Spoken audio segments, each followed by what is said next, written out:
রাজশাহীতে টাকার অভাবে চিকিৎসা ও দুধ কিনতে পারছিলেন না রিকশাচালক পরিবার। এমন খবরে সেই রাজশাহী নগরীর তেরোখাদিয়া এলাকায় সেই পরিবারের পাশে ছুটে গেলেন রাজশাহী মহানগর যুবদলের সদস্য সচিব রফিকুল ইসলাম রবি। ডাক্তার মা রোকসানাকে ভালোমন্দ খেতে বললেও টাকার অভাবে ভালো খেতে পারেন না তিনি, যার ফলে শিশু সন্তানও পায় না তার খাদ্য। রোকসানা বলেন, তার স্বামী সানাউল্লাহ ভাড়ায় অন্যের রিকশা চালিয়ে সারাদিন যা ইনকাম করেন তার বেশিরভাগই রিকশা মালিককে দিয়ে বাড়ি ফেরেন। বাড়িতে ৩০০ থেকে ৪০০ টাকা নিয়ে আসে, যার মধ্যে ৩,২০০ টাকা প্রতি মাসে ঘর ভাড়া দেয়া লাগে। পরে ভ্যান চালাই, হলো ৪৫০ টাকা করে জমা দেওয়া লাগে। ওই পকেটে ৩০০-৪০০ টাকা লিয়ে আনি।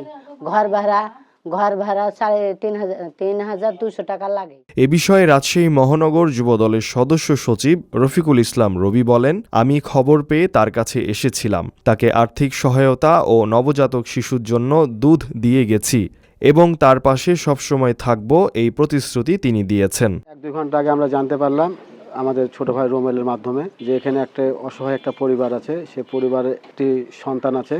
সে সন্তান ২ মাস বয়স, তার দুধের অভাবে সেই অসুস্থ হয়েছিল। তাৎক্ষণিক আমরা জানতে পারি আমাদের এই ওয়ার্ডের প্রতিনিধি করছেন আমাদের রাজশাহী মহানগর যুবদল সদস্য মফজুল শুভ, সে সাথে আমাদের ইমুল, লিওন, রাজীব। আমরা তাৎক্ষণিকভাবে ছুটে আসি এবং তার পরিবারের পাশে আমরা দাঁড়াই। আমরা তাদেরকে প্রতিশ্রুতি দিয়েছি যে আমরা তাদের পাশে থাকবো। আমরা বলেছি সবার আগে বাংলাদেশ, তারেক রহমানের বাংলাদেশে কে অবভুক্ত থাকবে না, অপুষ্টিকর কেউ থাকবে না। ইনশাআল্লাহ আমরা সবসময় আপনাদের পাশে সাথে থাকবো। কিছু আমরা দুধ উপহার দিয়েছি, সেই সাথে আমরা কিছু আর্থিকভাবে তাকে সহযোগিতা করেছি উপহার স্বরূপ।